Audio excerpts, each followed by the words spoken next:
Mutual fund performance good ಆಗಿದೆಯಾ ಬ್ಯಾಡ್ ಆಗಿದೆಯಾ ಅಂತ ಹೇಗೆ ಗೊತ್ತಾಗುತ್ತೆ ಗೊತ್ತಾ? ಅದಕ್ಕೆ ಕಂಪ್ಯಾರಿಸನ್ ಬೇಕು, ಅದೇ ಬೆಂಚ್ ಮಾರ್ಕ್.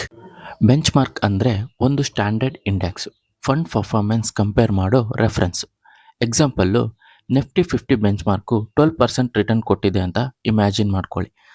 ಆದರೆ ನಿಮ್ಮ ಮ್ಯೂಚುವಲ್ ಫಂಡು 15% ರಿಟರ್ನ್ ಕೊಟ್ಟಿದ್ರೆ ಅಂದರೆ ಫಂಡು ಬೆಂಚ್ ಮಾರ್ಕ್ಗಿಂತ ಬೆಟರ್ ಪರ್ಫಾರ್ಮೆನ್ಸ್ ಮಾಡಿದೆ ಅಂತ ಅರ್ಥ. ಫಂಡ್ ರಿಟರ್ನು 8% ಮಾತ್ರ ಇದ್ದರೆ ಬೆಂಚ್ ಮಾರ್ಕಿಗಿಂತ ವೀಕ್ ಪರ್ಫಾರ್ಮೆನ್ಸ್ ಮಾಡಿದೆ ಅಂತ ಅರ್ಥ. ಲಾರ್ಜ್ ಕ್ಯಾಪ್ ಫಂಡ್ಗೆ ಮೋಸ್ಟ್ಲಿ ನಿಫ್ಟಿ 50 ಅಥವಾ ಸೆನ್ಸೆಕ್ಸು ಬೆಂಚ್ ಮಾರ್ಕ್ ಆಗಿರುತ್ತೆ. ಮಿಡ್ ಕ್ಯಾಪ್ ಫಂಡ್ಗೆ ಮಿಡ್ ಕ್ಯಾಪ್ ಇಂಡೆಕ್ಸ್ ಯೂಸ್ ಮಾಡ್ತಾರೆ. ಸೊ ಮ್ಯೂಚುವಲ್ ಫಂಡ್ಸ್ ಚೂಸ್ ಮಾಡುವಾಗ ರಿಟರ್ನ್ ನೋಡಿ ಹ್ಯಾಪಿ ಆಗಬೇಡಿ, ಬೆಂಚ್ ಮಾರ್ಕಿಗಿಂತ ಬೆಟರ್ ಪರ್ಫಾರ್ಮೆನ್ಸ್ ಮಾಡ್ತಿದೆಯಾ ಅಥವಾ ಇಲ್ವಾ ಅಂತ ಚೆಕ್ ಮಾಡಿ. ಬಿಕಾಸ್ ರಿಯಲ್ ಪರ್ಫಾರ್ಮೆನ್ಸ್ ಕಂಪ್ಯಾರಿಸನ್ ಮಾಡಿದಾಗಲೇ ಗೊತ್ತಾಗೋದು. ನಿಮ್ಮ ಫೈನಾನ್ಷಿಯಲ್ ಗೋಲ್ಸ್ನ ಅಚೀವ್ ಮಾಡಬೇಕಾ? SIP, mutual fund, trading, insurance and financial planning ಆಗಿ just contact me. I can be your financial adviser. Follow my channel and subscribe. Thank you.